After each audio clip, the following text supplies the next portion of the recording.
What's up? Good morning, everyone.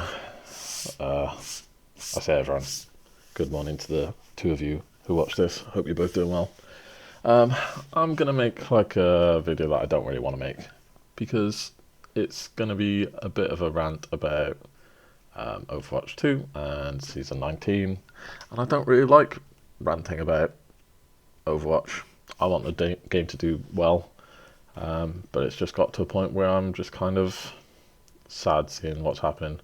So in fact, I'm going to plot myself on um, the Duma to shill spectrum. So do it as a quadrant actually, because in terms of game direction, look at that beautiful handwriting. In terms of game direction, I'm like definitely towards the shill end. I think Team 4 and Drowning Cat has done a really good job. They've made Overwatch 2 vaguely relevant again, massively more popular than it was before, much more sustainably developed than it was before, etc., etc. Way more content than ever.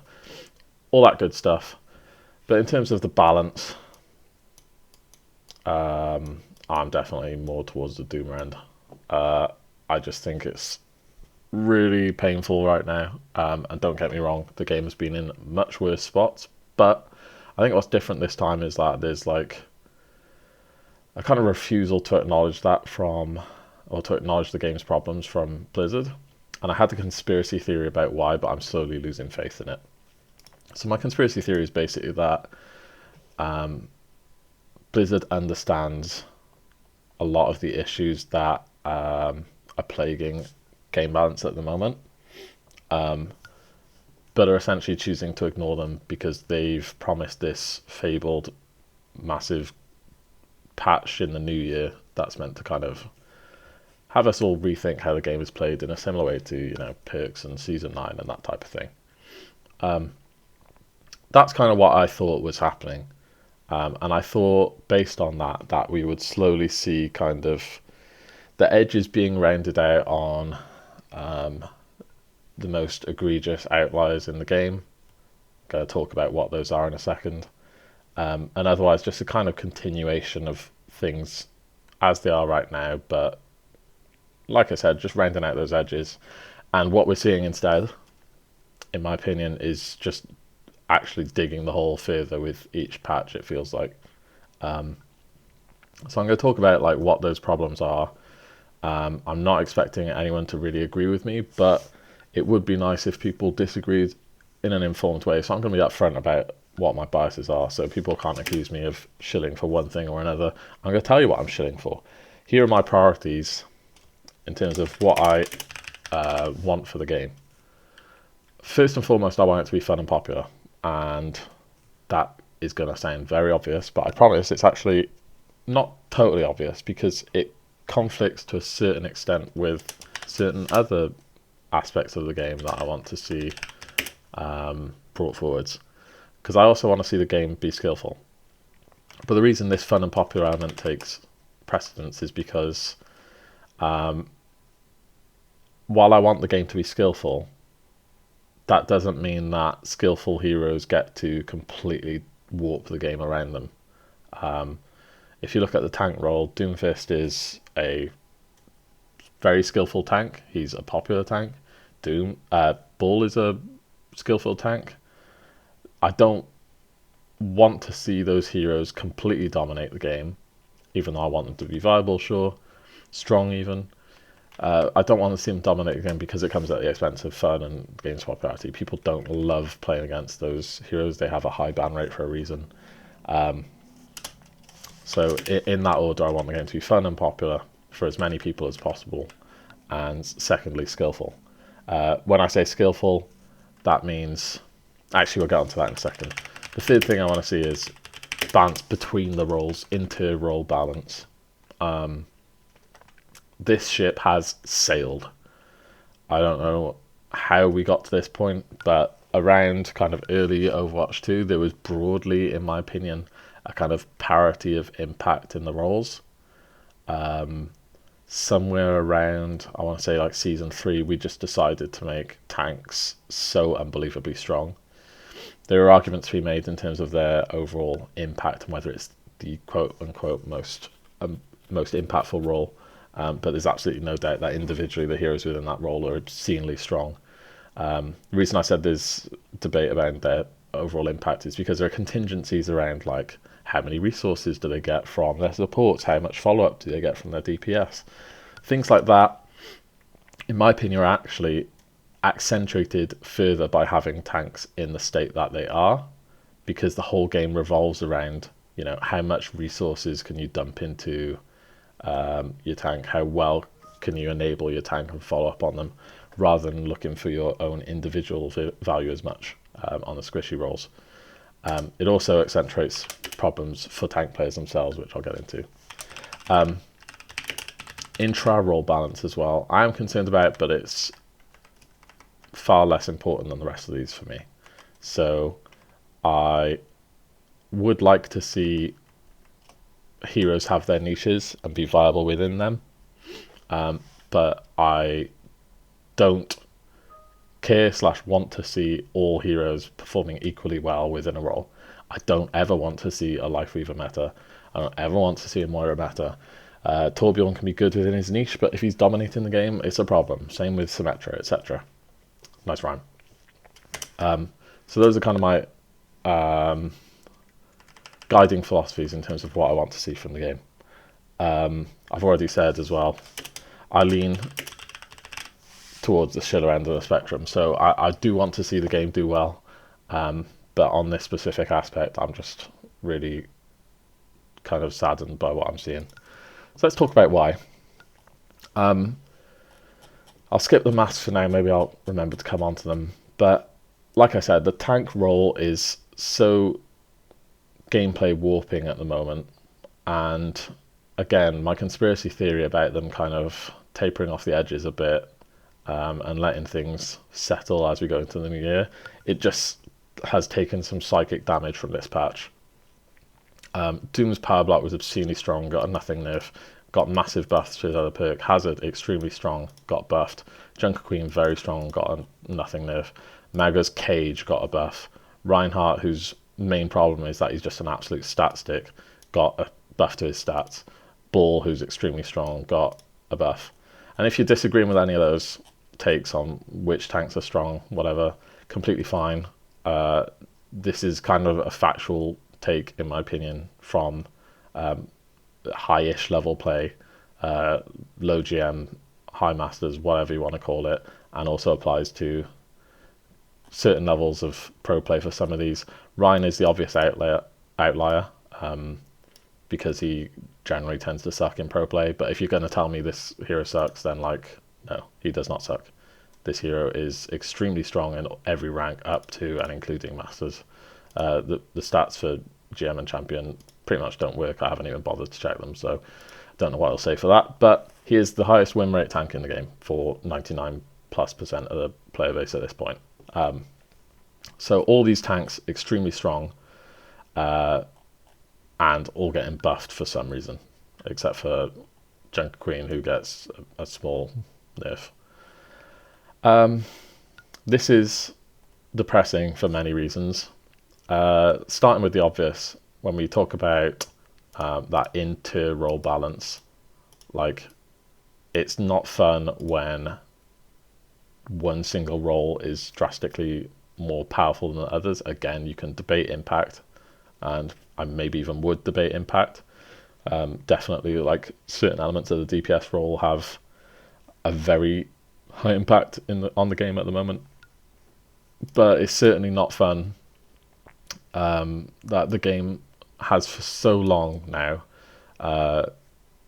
been dominated by these tank matchups. There are problems in terms of things like counter picking, which have been alleviated to a large extent with perks, definitely, but the fact that you can lose games because your tank doesn't know how to play into the other tank, the fact that you can lose or, again, even dominate games because your tank's better than their tank, having a better game than their tank. Your tank decides to throw and you lose. your support line doesn't know how to effectively support that tank. Your support line plays heroes that are not going to work with that tank. Your DPS line doesn't pick Tracer when your tank goes Winston. Stuff like that. The number of contingencies that rely or that revolve around the tank role being as stupidly oppressive as it is at the moment, it's just really unhealthy for the game. And this patch is, again, digging that hole further in a way that I really didn't want to see. And again, I feel like the difference is we've seen degenerate metas many, many times. This guy was in one of the big ones where we went into a patch around Christmas of like 2023, I think, and this guy had recently been added and was essentially like Mecha Hitler. But, you know, they were on break and they came back and just took him out back, right? This patch, again, is different for me because it's not only not addressing the kind of elephant in the room of game balance, but it's just exacerbating it. And that's really concerning to me. So yeah, like I said, it has an impact on the other roles. It has an impact within the role. It warps the game around it. There's another thing as well that I kind of alluded to that's warping the game around it, and that's the insane strength of flex DPS, I guess, but definitely Tracer. If you think back again on the inter-role balance point, a couple years ago, was it a couple of years ago? I don't know, 18 months ago-ish, somewhere around there, we were told in a Blizzard stream that the statistical impact that each role had was broadly convergent around the higher ranks. What does that mean? It means that according to the data that they have, when you put in a better DPS player than the lobby average, then the team with that better DPS player would win a similar amount of the time as if you substituted a better support player onto that team or a better tank player onto that team. So each of the roles statistically had a similar impact. This was, again, 1.5, 2 years ago, somewhere around there. Since that point, the DPS role has been insanely power cracked. So we're talking about the roles being broadly equal in a game state before we had the current DPS passive at all, and now it's up to what, 30%. Now bear in mind that 30% applies not just a buff to the DPS role, but a nerf to the support role, which again in the current state of the game has shifted increasingly towards being a dump of resources into the tank role. So again, it's just warping the game around it. This patch has not addressed that at all. It's not addressed that inter-role balance aspect of it, and intra-role as well. We've seen nerfs to heroes like Cassidy, right? And I would say that nerf was justified in terms of certain elements of the DPS roster having too much HP. It doesn't look like it at all because he is completely outclassed within his role by Tracer. You can't nerf outliers within the role and buff outliers within the role without breaking the game. So we have a hero whose essential purpose is to just poke and kind of be able to frag out and duel individual divers, is just completely irrelevant. Not to spoil the support role, but Brig, who's quite a strong hero and is not getting a buff here, and I wouldn't say she needs a buff here, is irrelevant in the meta, despite being an anti-dive hero. Because you cannot anti-dive current Tracer. They have removed her strengths. Let's actually add another couple of my biases. So I'm mostly a flex support player. Secondly, a flex DPS player is my second most played role. Tracer is my third most played hero behind BAP and Ana. But I play a bit of everything. I'd like everything to be fun. I am not having fun with the current state of Tracer. So yeah, you can accuse me of being biased for whatever, but my favorite hero in the game is too strong right now, and it's breaking the game. This patch does not address it. It nerfs one of the flankers. We're not seeing a nerf to Genji. I'm already hearing people saying, Genji sucks, man. Let's take a look. He doesn't suck. Probably highest win rate in the game behind like Wu Yang. Yeah.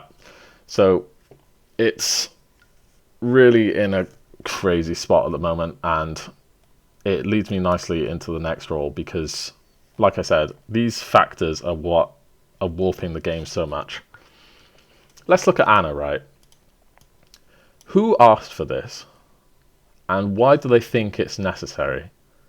Because this is a really telling logic tree to go down, I guess. Buffing Ana to 2x crit damage is insane.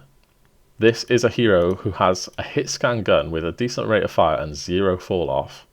And we're saying she is going to do, also in the support role, by the way, not the DPS role, she's going to do 2 times crit damage now. This perk was already good, was not getting picked because another perk was either better or people were more used to using it. And we're buffing her. Why would you buff her? Well, I'll tell you why. It's because she's not very good. How? How can this hero, who is insanely statted right now, not be very good? It's because the support role, alongside dumping resources into tanks and DPS, whatever you want to say, has, for the majority of Overwatch 2 now, been about 2 things. Again, 1, dumping resources, and 2, just being as slippery and survivable as possible. Lucio, who's not in here, by the way, has been almost permanently meta for the entire game. Kiriko, who is in here and got some changes I don't know or care about, has also been pretty much permanently meta.